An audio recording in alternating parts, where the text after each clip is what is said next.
The history of the Israel-Gaza conflict is discussed. Unclaimed Tragedy. On October 7th, the Palestinian terrorist group Hamas launched a breakthrough offensive against Israel, infiltrating the neighboring cities of Gaza with hundreds of militants. An estimated 1,200 Israelis were killed and Israeli forces captured more than 240 militants and residents, primarily women and children, in Gaza.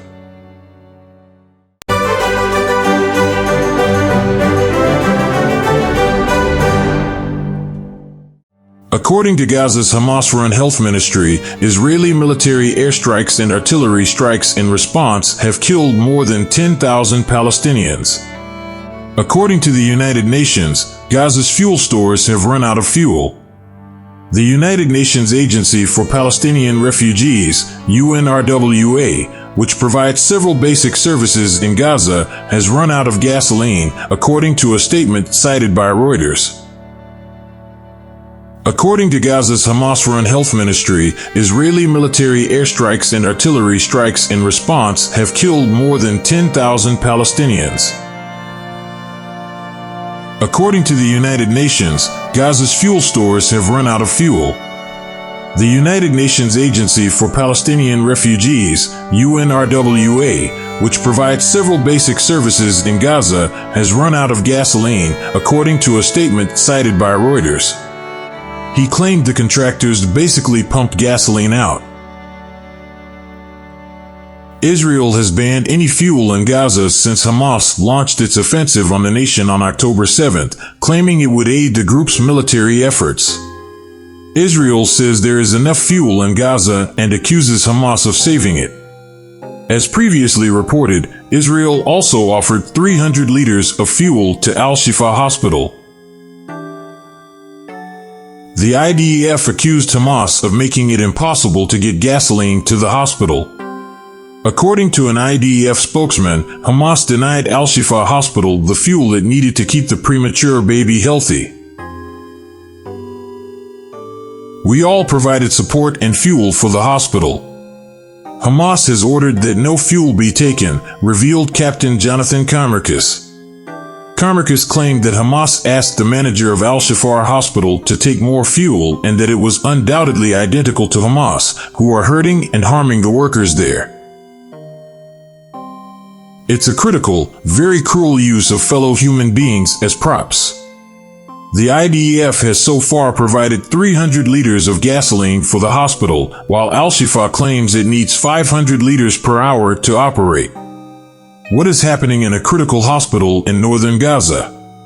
As we previously reported, fighting has erupted near numerous hospitals on the northern outskirts of Gaza. Here are the important things we know about them. Al-Shifa. Israel has repeatedly denied that its troops attacked the hospital, although it has acknowledged fighting between Hamas militants nearby. It maintains that the medical facility has a Hamas operational center, something both the hospital and Hamas deny. Al-Quds. The Israeli-Palestinian Red Cross and Red Crescent Organization, PRCS, indicated on Sunday that the abandoned Al-Quds healthcare facility had run out of gasoline and was no longer operational. The PCRS reported intense gunfire during the bombardment of the surrounding area on Monday, and Israeli armor and personnel were positioned around the hospital from all sides. It said medical staff and patients were stranded without food, water, or electricity, and an evacuation convoy led by the Red Cross was forced to turn back due to dangerous road conditions. Al-Nasser and Rantizi. An Israeli tank is seen outside Rantizi Hospital. Gaza's health administrator, Mohammed Zakaout, revealed yesterday that the exodus left many critically ill children on the streets without medical care and that the health of 5 children in critical care was unknown. Israel on Saturday accused a Hamas captain of preventing nearly 1,000 people from entering the hospital before evaluating them. What was Israel like before 1948? After World War I, Britain took control of the area known as Palestine after the breakup of the ancient Ottoman Empire that dominated the Persian Gulf.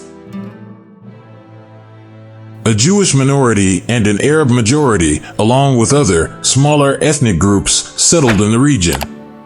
The conflict between the two nationalities arose when the international community accused the UK of building a national home for Jews in Palestine. It came out of the Balfour Declaration of 1917, a guarantee given to Britain's Jewish population by then Foreign Secretary Arthur Balfour. The declaration was established with British rule in Palestine and was recognized in 1922 by the newly formed League of Nations, the forerunner of the Organization of American States. Palestine was historically the home of the Jews. However, Palestinian Arabs maintained ownership of the land and protested its transfer.